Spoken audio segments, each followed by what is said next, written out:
Hello everybody, and welcome to today's video. Was Wonderpark inspired by Silent Hill?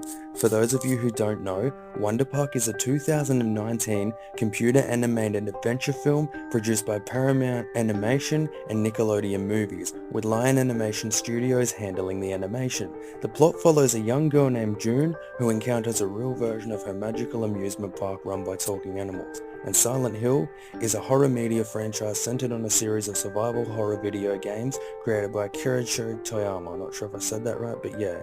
Developed and published by Konami and published by its subsidiary Konami Digital Entertainment. The first 4 video games in the series, Silent Hill 1, 2, 3 and 4 The Room, were developed by an internal group called Team Silent. Okay, so the reason I think Wonderpark was inspired by Silent Hill is because in Wonderpark, the whole park is created by the main character's psyche. Now that sounds a lot like a game I've played before.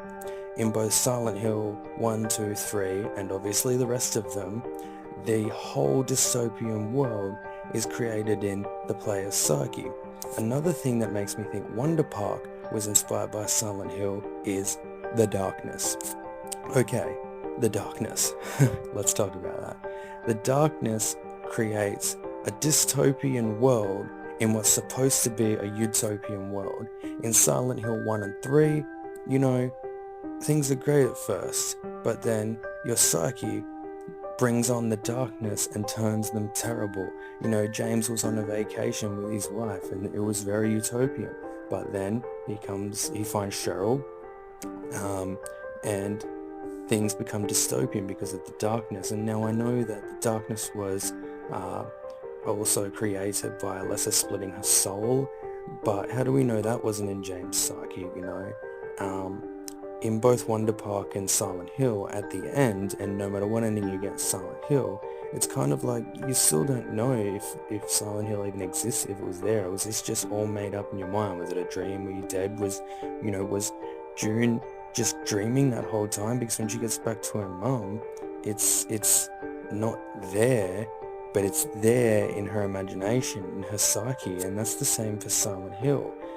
Whenever Harry Mason or Heather Mason in the dystopian world is there, but then when they're gone, everything's back to normal. And I just think that because Silent Hill as well as Wonderpark both have the darkness, things are created in their psyche.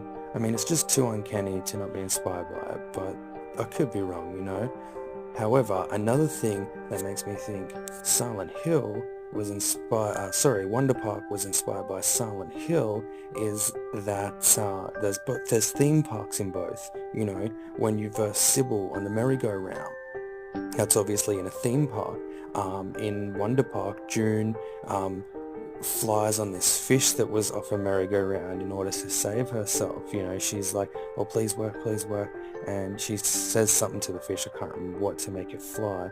But yeah, that fish was on a merry-go-round. You know, that was a merry-go-round, and there's a merry-go-round in Silent Hill 1 and 3, and it's both in a theme park, and they're creating this theme park, and the darkness inside their mind, and you can constantly see the darkness in Wonderpark and Silent Hill. Like the siren, for example, is part of the darkness, the writing on the wall in Silent Hill. So yeah, and like Wonderpark, you just see it, it's constantly there, it's moving around, and things are quite dark in Silent Hill, as well as even in Wonderpark for a kids movie. When they shine it on the darkness, it is quite dark, and there's dark moments in Wonderpark. However, it's made quite innocent given that it's a kids movie.